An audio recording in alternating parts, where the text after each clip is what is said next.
કમોસમી વરસાદ પડ્યો ને મારા મિત્રો કે આજે આપણે બનાવી આખી ડુંગળીનું શાક. એટલે હું બનાવવા આવી ગયો છું આખી ડુંગળીનું શાક. એમાં 1 કિલોગ્રામ ડુંગળી લીધી પણ આપણે 800 ગ્રામ ડુંગળી નાખવાની છે. 400 ગ્રામ સિંગ તેલ નાખી દીધું છે.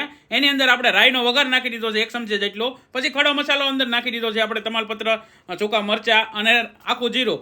અને અંદર આપણે 800 ગ્રામ ડુંગળી નાખી દીધી છે. એની અંદર 1 ચમચી મીઠું નાખી દેવાનું છે. અને વાત કરીએ ને ભાઈ તો આગળ આપણે થોડીક હિંગ નાખી દઈએ છીએ. અને ત્યારબાદ ડુંગળી ચડી જશે 10-15 મિનિટ રહીને એટલે પછી આપણે વઘાર કરશું લીલા મરચાંની પેસ્ટથી. 100 ગ્રામ લીલા મરચાંની પેસ્ટ નાખી છે.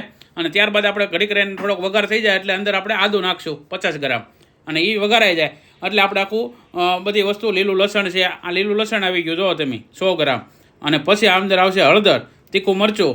અને પછી મિક્સ કરી દો. ત્યારબાદ ટમેટાની ગ્રેવી નાખી દીધી 500 ગ્રામ. અને હવે મિક્સ કરીને કશ્મીરી મરચું નાખી દેવાનું છે મિત્રો. એકદમ ઇઝી બની જતું આ શાક ખાવાની તમને મજા આવી જશે. હવે આપણે ધાણા જીરું નાખી દેવાનું છે. અને ત્યારબાદ આપણે પાણી નાખવાનું છે 500 ml. અને ત્યારબાદ આપણે કાજુ ટુકડા લીધા એ પણ નાખવાના છે. લીલવા દ્રાક્ષ પણ નાખવાની. જો પાણી આવી ગયું છે.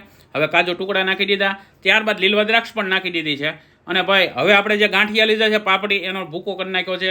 અંદર કાજુનો ભૂકો નાખી દીધો છે. અંદર મોહનથાળ આવી ગયો છે. આ બધું મિક્સ કરીને આપણે તે પણ શાકની અંદર ગ્રેવી રૂપિયા ઉમેરી દેવાનું છે. અને જો શાક સડવા દેવાનું છે 20 મિનિટ. 20 મિનિટ બાદ શાક સડી જાય તેમ જો સડી ગયું એટલે આપણે કોથમરી નાખીને આપણે લઈ લીધી છે આપણી ડીશમાં. કમ્પ્લીટ આપણું આખી ડુંગળીનું શાક. ભાઈ મેં તો ટેસ્ટ કરો મને મજા પડી ગઈ. તમે પણ આ ટેસ્ટ કરો ને મોજ કરો.